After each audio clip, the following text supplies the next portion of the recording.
So I got some questions about what iterations you should do when you find a winning ad and different things you can do to help, basically find more winning ads. You found a winning ad, it's crushing, it's doing well. What are some other things you could do around that to further improve performance, further find some more winners? So yeah, that being said, let's dive into the video. So you found a new winning ad, it's crushing, sales are up, all that good things. What are some iterations, variations, things like that? So one of my favorite first things to do is to start look at new ways to basically say the same thing, new ways to basically, take a concept, find new ways for it to not be repetitive, not be boring. Let's say I did a YouTube video on how to scale Facebook ads in 2024, and I went over the specific steps and everything like that. Here's some other titles and some other videos. I just want you to be very clear here. I'm not saying these are new hooks. You will use them as a hook, but it's not like, hey, just take the existing video and just keep swapping new hooks. This is whole new videos with new hooks that are still kind of relevant around what worked. So like I said, I made a video, it's crushing, it's called How to Scale Facebook Ads in 2024.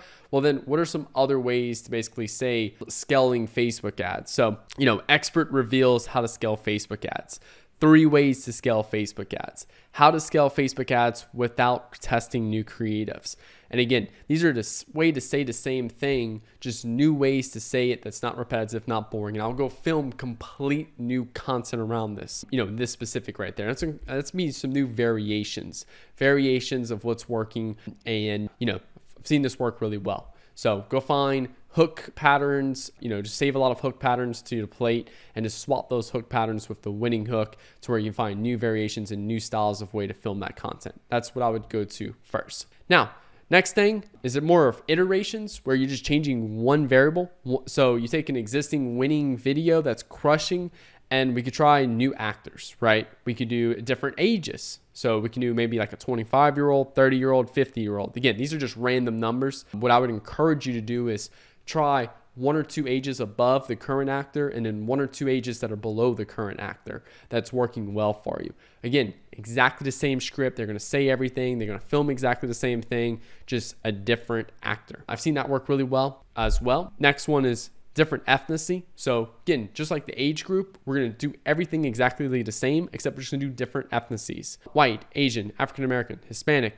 Just you can go look and figure out what's the top ethnicities in your particular area you're targeting, and then you can test that out. Again, you're keeping script the same. They're filming everything the same. You're just swapping out the person. That is it. Next one is different genders. This is very straightforward. They're going to do everything exactly the same. Just going to swap out the gender. Sometimes this might be a little tricky right? Like if I own a women's dress brand, I'm not going to go after gender testing, right? 90% of people are probably going to be female. Unless men are wearing your dress, then sure, go for it. It's 2024. So, I guess I can't really, discriminate on that. Next one, filming locations. So, here's actually a really great analogy, right? I filmed a video not too long ago. And it was like, how to scale Facebook ads in 2024. Filmed the short and I uploaded it to my YouTube channel. Got about 300 views, right? I filmed it in here, in this my laboratory. And I filmed that exact same video when I went to LA. When I went to LA, I rented a Lambo for the weekend just for fun, just to go drive around. Never rented a Lambo before, went in the heels, all that good stuff. And then one of my buddy had the idea to actually film some shorts in the car. And, one of the shorts I did was how to scale Facebook ads in 2024. So one location was in here, got about 300 views. The other location was the Lamborghini, and I was sitting in it. I didn't show the Lamborghini. Like you really had to know what a Lamborghini looked like, so you know that it haze in a Lamborghini, right? And that video got like 3,000 to 4,000 views, about 10x more. Literally, the only difference was the location. I said exactly the same thing in both ones, but the location was different. So look at different filming locations with your product. Maybe you did like I did. Maybe you need to go rent a Lambo. Maybe you need to go into a different style apartment.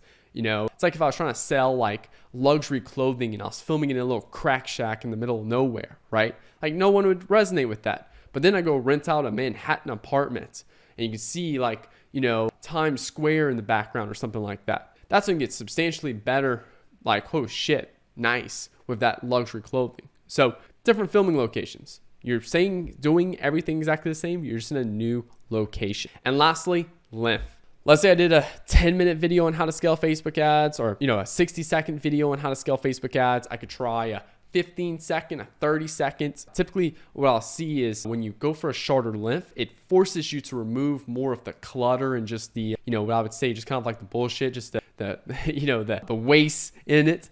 And that actually makes better creatives right there, because you only talk about the important things. And I'll tend to see shorter videos actually perform substantially better, assuming you have a really good landing page as well. Some products you need more education, but we want to do that all on the landing page, and we want to drive more curiosity with that creative. So yeah, guys, this is a couple different iterations and variations you could do. These are more iterations right here, from, actors all the way up to filming locations. And you can even say length technically, because all you're doing is just removing stuff. You're not adding anything. You're not changing the script. You're just shortening it down a little bit. And this is more variations, because you're looking for new ways to say the same thing without it being repetitive, without it being boring. All right, awesome, guys. Hope y'all enjoyed this video. Make sure you hit the like button, hit that subscribe button for new videos every Monday, Wednesday, and Friday. If you're interested in me running your Facebook ads, click the link below. We specifically help Shopify stores scale from 6 figures a month to 7 figures a month. We've helped 4 brands now. Love to help you become the next one. Also have a group of mentoring students that I personally one-on-one mentor with. So click the link below to have Nick Theriot mentor you. And then my intermediate to advanced Facebook ads course going over marketing fundamentals. Click the link below for that, Nick's Facebook ads course. Thank you all so much for watching. Have a good rest of your day. Peace out.